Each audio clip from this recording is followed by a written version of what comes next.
And Somalia and Ethiopia have signed a deal that will see the two neighboring countries boost trade on seafood and agricultural products.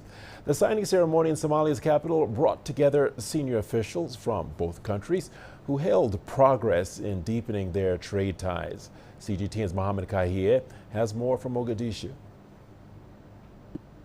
Officials from Somalia and Ethiopia signed the historic trade agreement in Mogadishu upon the meeting of the first Ethiopia-Somalia Joint Ministerial Commission.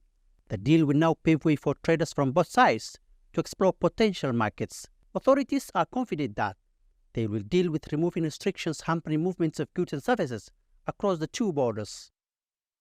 We have today officially signed two very important agreements. One is the minutes of this political meeting, and the other is a trading MOU on trade.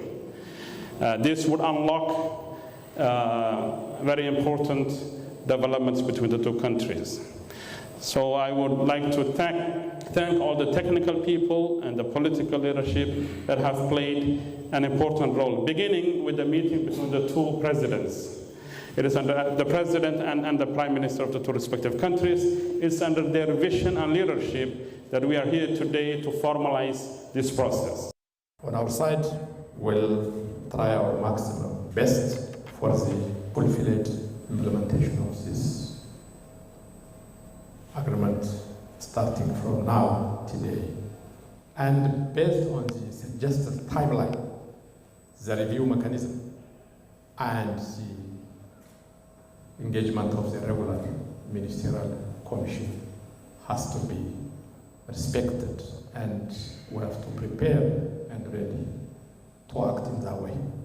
Economic analysts say this new trade agreement has potential for investors from both countries to tap into unexplored resources, such as fishing in Somalia and wheat products in Ethiopia. It depends on how each side in this agreement takes advantage of the process. For example, Somalia has huge water resources, such as fishing, which other sides doesn't have. Therefore, Somalia can export sea products via air or land transport, mainly in the port cities of Berbera and Bosaso, that will generate significant income. Likewise, Ethiopia can take advantage of this trade deal by importing wheat products to Somalia, because it has achieved self-sufficiency in recent years, and thus Somalia can now import from its neighbor Ethiopia instead of Ukraine and Russia. The ongoing reforms by Ethiopia's government, including the liberalization of key sectors of its economy, is likely to be attractive for Somali investors. Somali's businesses can also set up their remittance and telecommunication companies in Ethiopia while taking advantage of this agreement. We already know that some have applied for licenses, and this agreement will strengthen their legitimacy to do business in Ethiopia. The relative peace and stability experienced in Somalia in recent years led to resumption of air travel by carriers such as Ethiopian Airlines in 2018, followed by Qatar and Kenyan Airways. The latest pact is likely to help Somalia boost its trade with regional neighbors, even as it eyes admission to East African community. The challenge, though, for the government is to ensure it can provide adequate security as the African Union Peacekeeping Force begins to phase out its mission.